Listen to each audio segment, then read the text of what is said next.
আমরা দাবি করব যে যত দ্রুততম সম্ভব নির্বাচনের রোডম্যাপ ঘোষণা করুন, নির্বাচনের পথে হাঁটুন, জনগণের মধ্যে শক্তি এবং আশ্বাস ফিরিয়ে দিয়ে জনগণ গত 15-16 বছর বাংলাদেশের নির্বাচনের মধ্য দিয়ে সরকার প্রতিষ্ঠা করতে পারে নাই। জনগণের আকাঙ্ক্ষা তাদের মনোনীত প্রার্থীরা পার্লামেন্টে যাবে, সরকার গঠন করবে, জনগণের সমস্যা চিহ্নিত করবে, জনগণের পাশে দাঁড়িয়ে জনগণকে সঙ্গে নিয়ে দেশ গঠন করবে। এই জনগণের আকাঙ্ক্ষা। সংস্কারের কথা বলে সংস্কার করবেন, সংস্কার কারা করবে? এদেশের রাজনৈতিক দলগুলো সংস্কার করে। সংস্কার একটি চলমান প্রক্রিয়া, সংস্কার একটি দীর্ঘ প্রক্রিয়া। সংস্কারের জন্য দেশের কীর্তিমান ব্যক্তিদেরকে দায়িত্ব দিয়েছেন, তারা এখানে বিভিন্ন প্রস্তাব পরামর্শ নিয়ে আসছেন। দোষের নয়, সংস্কার কার্যক্রম চলবে, পাশাপাশি দেশের গণতান্ত্রিক যাত্রা আমাদেরকে শুরু করতে হবে।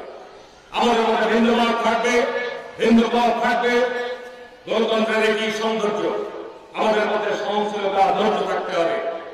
আজকে দেখি চলমান যে অবস্থা বিদ্যমান দেখছি, এদেশের বিবেকবান মানুষ, এদেশের দায়িত্বশীল মহল এই সহিংস আন্দোলনকে, এই সহিংস ঘটনাগুলিকে কোনোভাবেই ভালো চোখে দিতে পারে না বলে আমি বিশ্বাস করি। আমি তীব্রভাবে বিশ্বাস করি। আজকে দেখেছেন যে বাংলাদেশের একজন ইসলামিক স্কলার মিজানুর রহমান আজারি, উনি বক্তব্য দিয়েছেন যে আজকে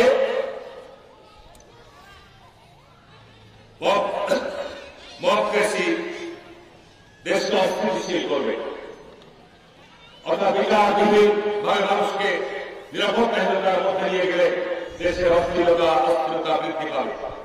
দেশের স্বাধীনতা উত্তর আপনি দেখেছেন যে শেখ মুজিব বাংলাদেশের ক্ষমতায় আসার পর যখন বিভিন্ন রাজনৈতিক দলকে নিষিদ্ধ করা হয়েছিল এবং যখন বাংলাদেশে একজনের শাসন কায়েম করা হয়েছিল, তখন কিন্তু আন্ডারগ্রাউন্ড রাজনীতির যাত্রা শুরু হয়েছিল। জিয়াউর রহমান সেই জায়গা থেকে দেশকে একটি বহুদলীয় গণতন্ত্রের জায়গায় নিয়ে এসেছিলেন। এদেশের ইসলামিক দল, এদেশের যারা বিভিন্ন বক্তব্য নিয়ে কথা বলছিল, তাদেরকে রাজপথে আসার পথে সুগম করে দিয়েছিল।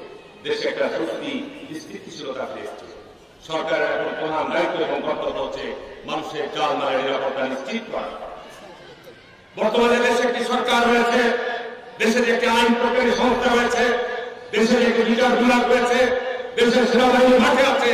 তারপরেও যদি দেশের মানুষের জানমালের নিরাপত্তা পরিবেশ তৈরি হয়, এটি কিন্তু একটি বড় ধরনের